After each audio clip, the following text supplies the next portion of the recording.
Film शुरू होती है और हम कॉनर नाम के एक छोटे लड़के को देखते हैं जो अपने घर में आराम से सो रहा होता है। पर तभी उसे एहसास हुआ कि मेरे घर के बाहर एक बहुत बड़ा पेड़ है जिसके उस तरफ एक चर्च है। अचानक जोरदार हवाएं चलना शुरू हो गई, चर्च में दरारें पड़ने लगी, वो टूटने लगता है और देखते ही देखते जमीन में धंसने लगा। चर्च के पास एक औरत खड़ी थी जो उसके साथ ही नीचे जाने लगी। कॉनर ने उसका हाथ पकड़ लिया और उसे बचाने की कोशिश कर रहा था, साथ साथ वो रो भी रहा होता है, पर कॉनर उन्हें बचा नहीं पाता और वो नीचे गिर जाती है। अब अचानक घबरा कर उसकी आंख खुल गई, यानी वो बस सपना देख रहा था। पर कॉनर को यकीन नहीं आ रहा था कि ये सपना देखा मैंने, क्योंकि वो बिल्कुल सच लग रहा था। अब सुबह हो गई थी। कॉनर उठता है और स्कूल जाने के लिए तैयार होता है। हमें पता चला कि वो अपनी बीमार माँ के साथ रहता है जिनकी हालत बहुत खराब है, इसलिए कॉनर को ही घर के सारे काम करने पड़ते हैं। जिसके बाद वो स्कूल चला गया। अब स्कूल में एक बुली लड़का था जो अक्सर कॉनर को परेशान किया करता था, पर वो बेचारा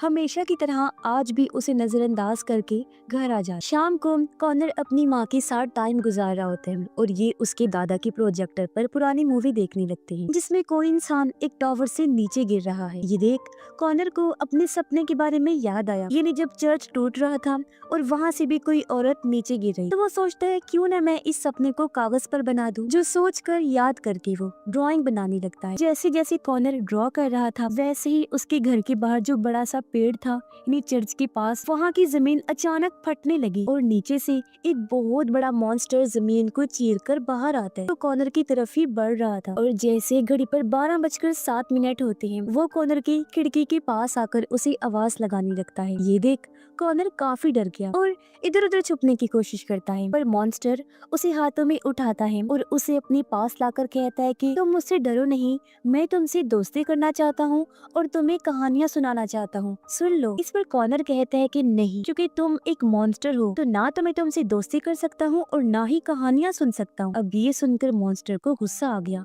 उसके अंदर ऑरेंज रंग की लाइट जलने लगती है, जैसे कि गुस्से से वो लाल हो गया था और अपना बड़ा सा मुंह खोलता है। लेकिन इससे पहले वो कॉनर को खाता, अगले ही पल वो खुद को टेबल पर ही पाता है जहां वो बैठकर ड्राइंग बना रहा था। वो समझता है कि ये मेरा ख्याल होगा और क्योंकि काफी डरा हुआ था इसलिए अपनी मॉम के पास जाकर सोता है। अगले दिन कॉनर जब स्कूल जा रहा था तो उसकी नजर उसी बड़े से पेड़ पर गई। वो पेड़ को बड़े गौर से देखने लगा और वहाँ से स्कूल के लिए चला जाता है। स्कूल से वापिस जब वो घर आया तो वो अपनी नानी को घर में देखता है, पर उन्हें यहाँ पाकर वो ज्यादा खुश नहीं था। कॉनर की नानी उसे अपने साथ उनके घर चलने का कहती है, पर वो साफ साफ मना कर देता है, जिस बात को लेकर दोनों की बहस हो गई। कॉनर सोने के लिए चला गया, पर तभी उसे फिर से चर्च टूटने का सपना आता है और वो एक बार फिर से घबरा कर नींद से जाग जाता है। उसने जब टाइम देखा तो आज भी 12:07 ही हो रही थी, जहाँ एक बार फिर पेड़ के पास वाली जमीन फाड़कर वो मॉन्स्टर बाहर आया और कॉनर के पास आकर खड़ा हो गया। इस बार मॉन्स्टर उसे डायरेक्ट हाथों में नहीं पकड़ता बल्कि प्यार से अपनी टहनियों में पकड़ता है और गुस्सा होने की बजाय उसे रिक्वेस्ट करके कहता है कि प्लीज मुझे दोस्ती ना सही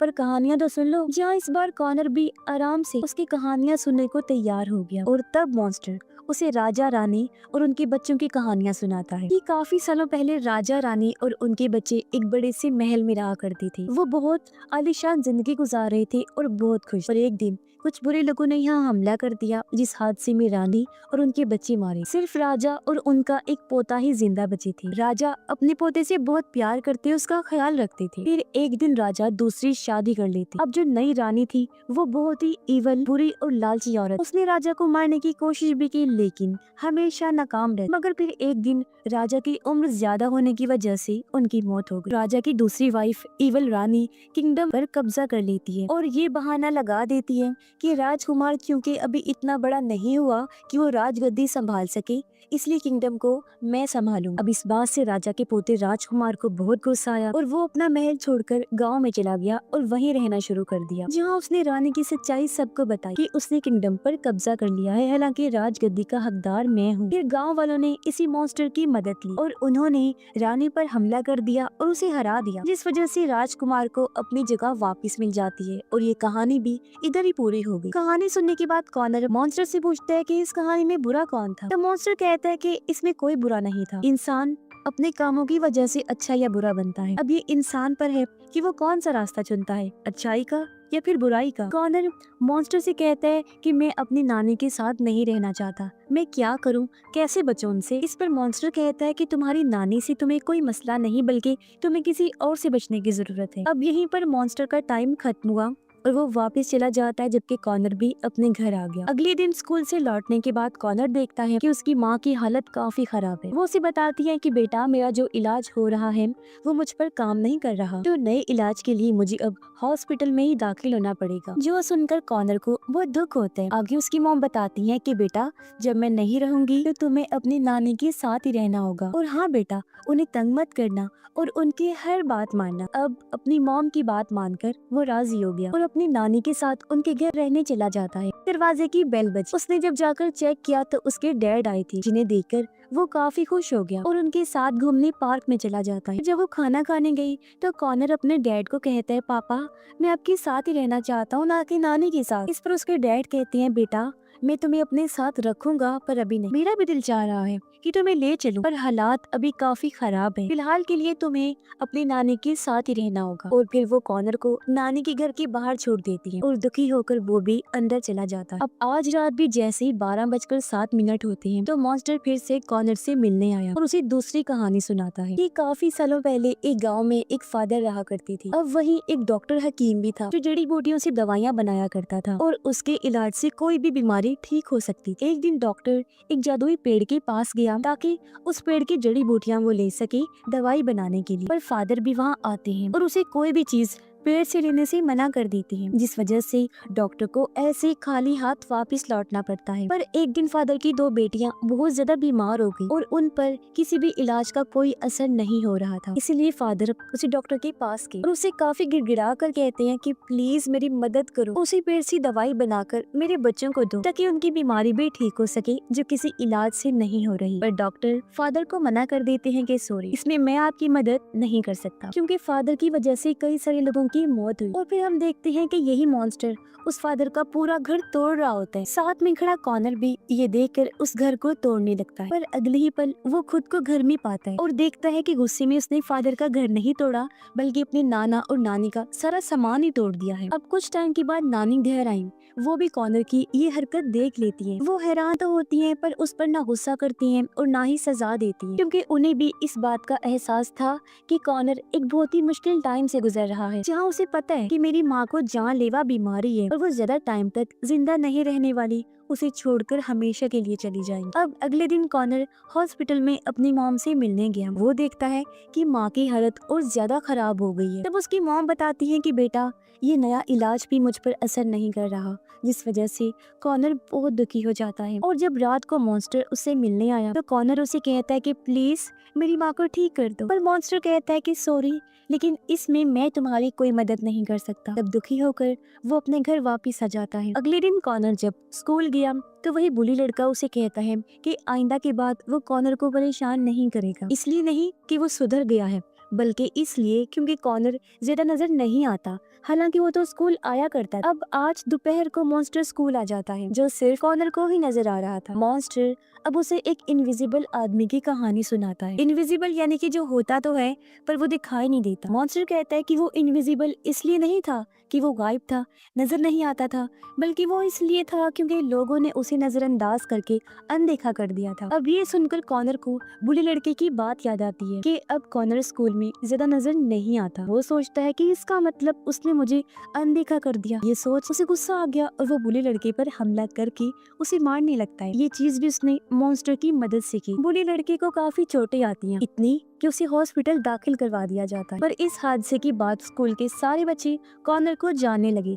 भागकर उसी पेड़ के पास आया, यानी मॉन्स्टर के पास, और उसे बुलाकर कहता है कि मेरे सामने आओ, मेरी मदद करो, मेरी माँ को ठीक करो, क्योंकि मैं जानता हूँ कि तुम ऐसा कर सकती हो। अगले ही पल मॉन्स्टर वहाँ पर आ जाता है और वो कॉनर को कहता है कि मैं तुम्हें ठीक करने आया था, तुम्हारी माँ को मैं ठीक नहीं कर सकता। ये सुनकर कॉनर को गुस्सा आ गया। मॉन्स्टर उसे कहता है कि ये सब जो मैं कर रहा हूँ तुम्हारे लिए जरूरी है और मैं कोई भी ऐसी चीज नहीं कर सकता जिससे तुम्हारी माँ ठीक हो सके। अब कॉनर जोर से चीखने और चिल्लाने लगता है। तब मॉन्स्टर उसके सामने उसके सपने को लाकर दिखाता है, यानी कि तेज हवाएं चलने लगी और देखते ही देखते चर्च टूटकर नीचे धंसने लगता है। अब चर्च के पास जो औरत खड़ी थी जो फिसलकर गिरने लगती है वो कॉनर की मॉम ही थी। कॉनर उन्हें बचाने के लिए भागा, उनका हाथ पकड़ लेता है, ऊपर खींचने की कोशिश करता है मगर बच नहीं पाता क्योंकि तभी उसकी मॉम फिसलने की वजह से मारी जाती। ये देखकर कॉनर दुखी तो हुआ पर काफी हैरान भी रह जाता है। तभी उसके पास मॉन्स्टर आया और कहता है कॉनर अब अगली कहानी तुम सुनाओ। अब पहले तो कॉनर कुछ नहीं बोलता, चुप रहता है, पर जब मॉन्स्टर उस पर गुस्सा करने लगा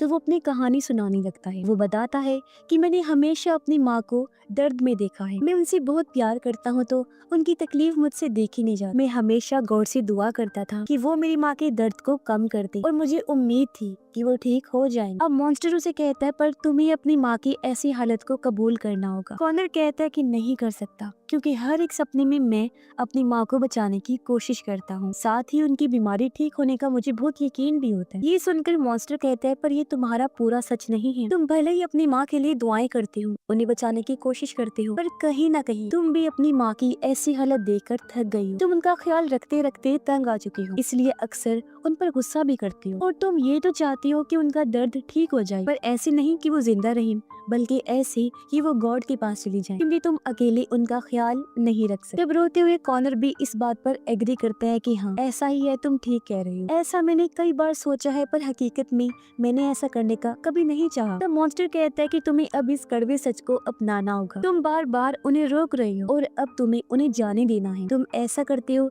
तभी तो तुम्हारी हालत ऐसी है। जिसके बाद हमें उन तीनों कहानियों का मतलब पता चलता है। पहली कहानी में राजकुमार बुरा होकर भी अच्छा राजा बनता है और अपने लोगों का बहुत ख्याल रखता है। दूसरी कहानी में डॉक्टर हालांकि लालची था लेकिन वो लोगों की मदद करता था और फादर की निस्बत काफी अच्छा इंसान था। और तीसरी कहानी में इनविजिबल मैन सबको अपने होने का एहसास दिलाकर भी अकेला था। तो कहीं ना कहीं तीनों कहानियां भी कॉनर से जुड़ी हुई थी। फिर मॉन्स्टर कॉनर को कहता है कि अब तक तुम सच्चाई से भाग रही थी, पर सारी बात समझाने के बाद अब फर्क इस बात से पड़ता है कि तुम सच्चाई को कितनी जल्दी कबूल करती हो। अब इन सारी बातों से कॉनर भी काफी परेशान हो जाता है, इसलिए रात के टाइम वो वहीं सो जाता है। रात को नानी उसे ढूंढते हुए पेड़ के पास आ गई। उसे वहाँ सोया हुआ पाकर वो कॉनर को जगाती है और उसे लेकर हॉस्पिटल जाती है, जहाँ इन दोनों के बीच का रिश्ता भी अच्छा होने लगता है। कॉनर अपनी नानी के साथ घुलने मिलने लगा था। फिर जब ये हॉस्पिटल पहुँचे तो कॉनर अपनी माँ को आखिरी बार मिलता है, उन्हें अच्छे से गुड बाय कहता है, जिसके बाद वो इस दुनिया को छोड़ के चली जाती है। फिर काफी दिन के बाद जब चीजें नॉर्मल हुई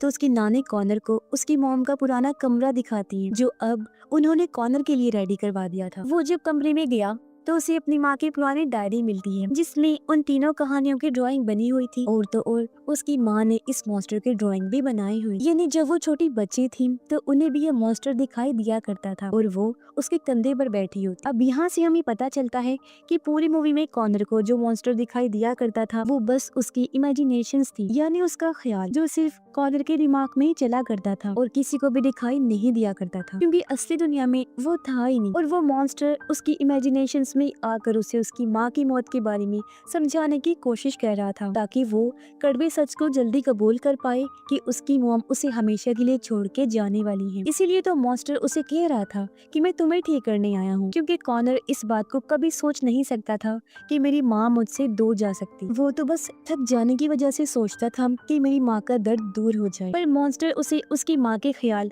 और सपने दिखाकर हकीकत का सामना करने के काबिल बना रहा था। अब उसकी माँ तो इस दुनिया से जा चुकी थी, पर कॉनर को इस बात की शर्मिंदगी थी कि मैं ऐसा क्यों सोचता था कि मेरी माँ गॉड को प्यारी हो जाए, क्यों मैं उनका ख्याल रख के थक गया था। पर मॉन्स्टर उसे समझाता है कि ये तो हर इंसान की ही ख्वाहिश होती है कि उसका दर्द खत्म हो जाए, तो तुम्हें इस बारे में शर्मिंदा होना नहीं चाहिए। ये फिल्म इधर ही खत्म हो जाती है।